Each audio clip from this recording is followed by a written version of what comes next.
Yo, what up, dummies? It's the weekend. That means it's time, of course, for a brand new anime streaming showcase, the show in which I look at various anime streaming various services like Crunchyroll, Hulu, Netflix, all that fun stuff.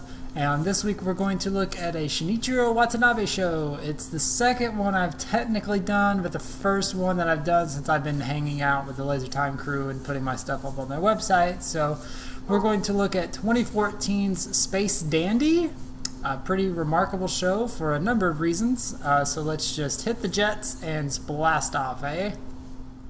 In 2014, Shinichiro Watanabe returned to the small screen once again with two shows, Terra in Resonance and Space Dandy. Space Dandy was likely his most anticipated, over-the-top, and silliest anime yet.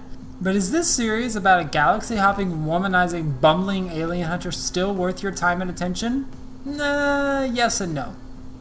From the start, Space Dandy presents itself as a very straightforward bounty hunter escapade a la Cowboy Bebop with a 1970s color hue. Its extravagant presentation explodes in nearly every frame, and then you add in various anime directors and writers from all over the world, and your production reaches a level rarely seen in the industry outside of film festivals. Space Dandy ultimately feels more like an anthology series than a traditional Cowboy Bebop 2, and that's okay, or perhaps not. A lot of trailers and teasers before its premiere rarely showcased Space Dandy as what it is, and I could absolutely understand a viewer tapping out of it quickly. I don't believe Watanabe intended to trick anyone with Space Dandy's final product. I just think they could have been a bit clearer about ultimately what this series is. If people knew that it's more parody than action, more homage than original, more wacky than serious, it may have garnered a bigger audience when its initial run. With episodes ranging from Glee and High School Musical parodies with a dash of John Hughes mixed in, to homages of numerous other anime properties from the last 20 years, Space Dandy happily sends up a lot of plot devices and ideas that the anime industry often falls back on.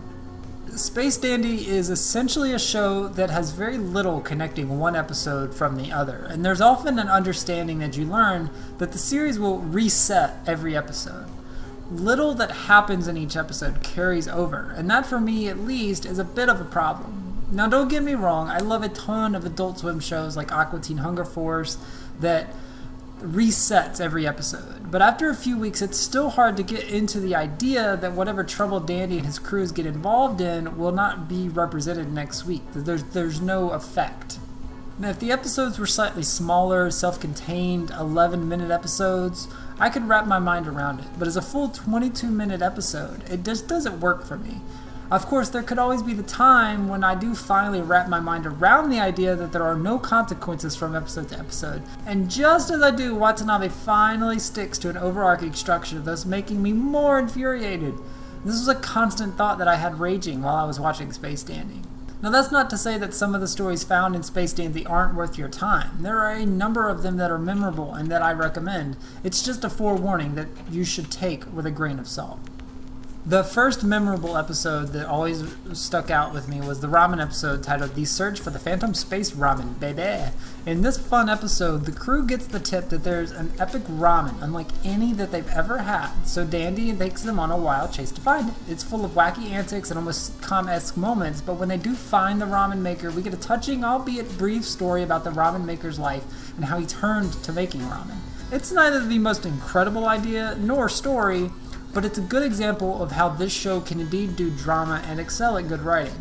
It's a story that, while not new, it is sticking with a familiar tale, but it's tweaking it, maintaining its message, and all while delivering a satisfying conclusion.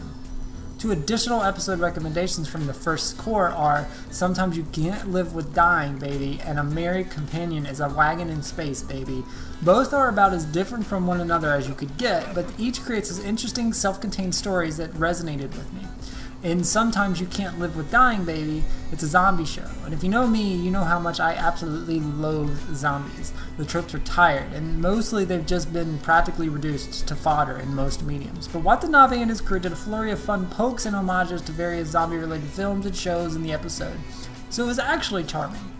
I won't ruin the multitude of jokes found with him, but my personal favorite involves an assassin whose job is to hunt down anyone who has faked their death and living off of their life insurance. It's pretty fucking great. The second episode was probably the most touching episode of the series' first core, and that's A Merry Companion is a Wagon in Space Baby. This, like the ramen story, is a touching idea, and it shows how Space Dandy can have some heart. An orphan girl, Adelaide, has the ability to transfer people's minds into her puppets, but aside from the wacky antics found there, there's a deeper story under the surface about Adelaide's grandfather. Avoiding too many details for spoilers, this particular episode shows Dandy's nature, and that he's not as selfish as he appears at first. Those are just a few examples, but as you can tell, the stories are a little bit all over the place in terms of what to expect each new episode.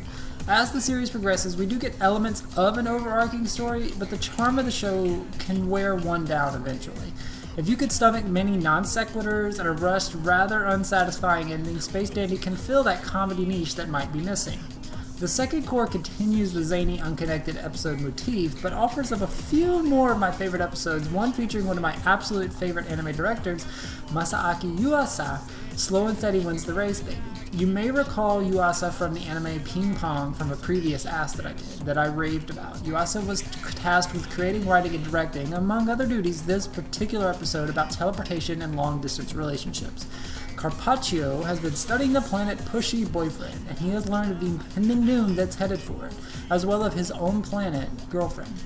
Carpaccio's words go unheeded by his home planet, and when he finally returns and he's learned how much his life has changed in the 10 years that he's been gone studying, it's a tale of loss, grief, and acceptance. It's actually kind of hard to watch when you learn of what's transpired between Carpaccio's girlfriend while he was gone.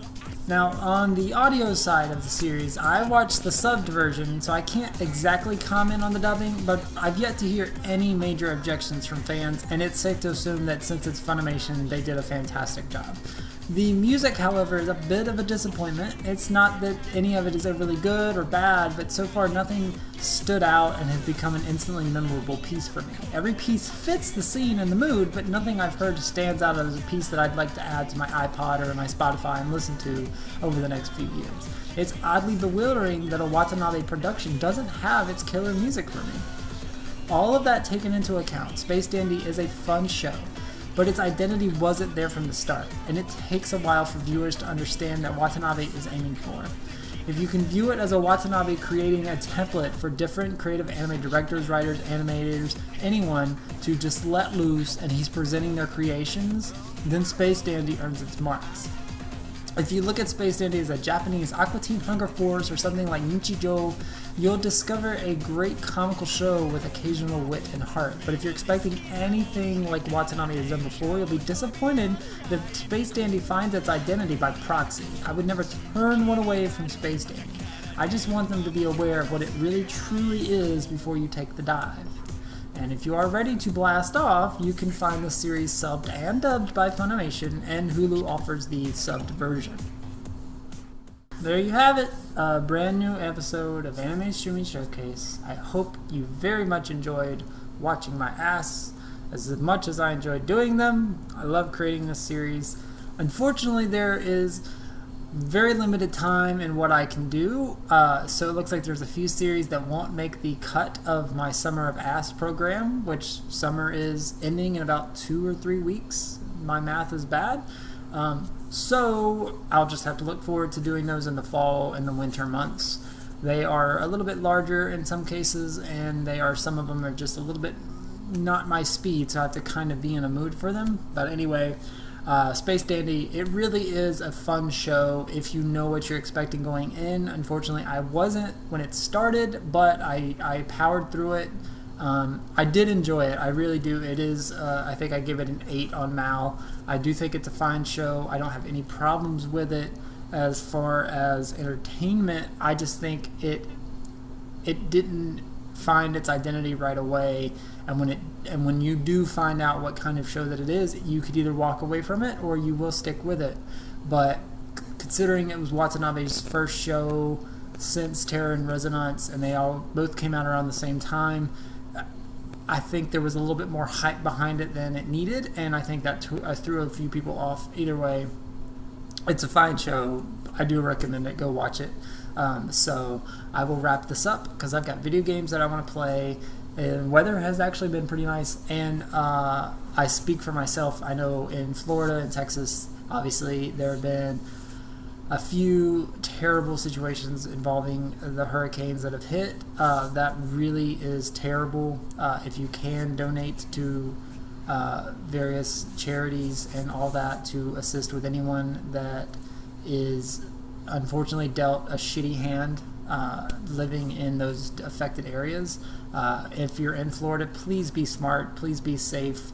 Don't do anything stupid. Do not let pride win out over your safety. There's no reason to risk your fucking life because you're just too stubborn. Stop doing shit like that. It's so stupid. Be safe, and I will be here to create more stuff for you guys. And we will see you next time. See you, dummies.